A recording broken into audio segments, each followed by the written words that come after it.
পড়তে এসেছিল। যখন 5 বছর বয়স পূর্ণ হয়েছিল, গদাইকে খাইয়ে দাইয়ে এই পাঠশালায় এই মাস্টারমশাইয়ের কাছে পাঠতে পাঠিয়েছিল। এটা গদাধর গদাধর আসতেই মাস্টারমশাই গদাইকে যোগ দিয়েছিলেন।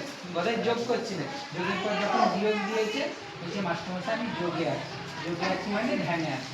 বাড়ি থেকে বেরোতেন পাঠশালায় যাচ্ছি বলে পাঠশালা খুব কম আসছে। কেন আসবে না?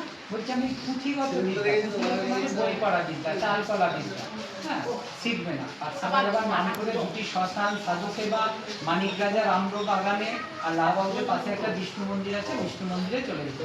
যোগ করবে, বিয়োগ করবে না। ওই জন্য ঠাকুরের যোগ বিয়োগ দিয়ে একটা গান আছে, গানটা নিশ্চয়ই শুনেছেন, যোগের অঙ্ক শিখা দিনা শিখা দায়িত্ব না তোর সাথে হলো না। পড়াচ্ছেন ওনার নাম যদুনাথ সরকার। ওই যদুনাথ সরকার দিয়ে একটা প্রচারিত ছড়া আছে, আমরা বাচ্চাদের বইয়ে পাই বা আমরা সবাই পড়েও এসেছি।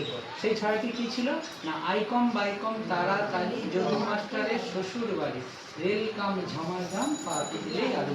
উনি সেই যদু মাস্টার, ওনার নামেই ছড়া। আর এই পাঠশালা আগে খড়ের ছিল, পরে টিনে রূপান্তরিত হয়েছে।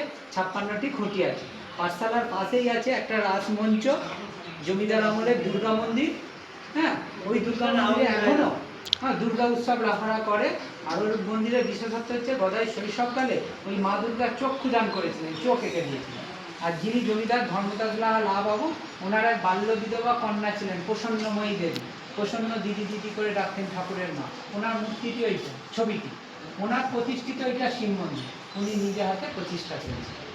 হ্যাঁ, এই জায়গাটার এইসব বিশেষত্ব দেখে নিয়ে আমরা পাশে বিষ্ণু মন্দির আছে, তারপর যাবো। হ্যাঁ,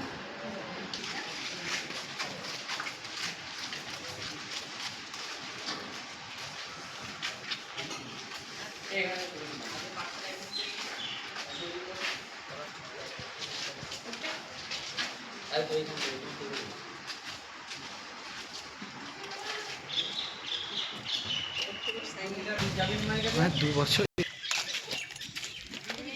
হয়ে যাবো আমাদের ছোট চালাতে হয়।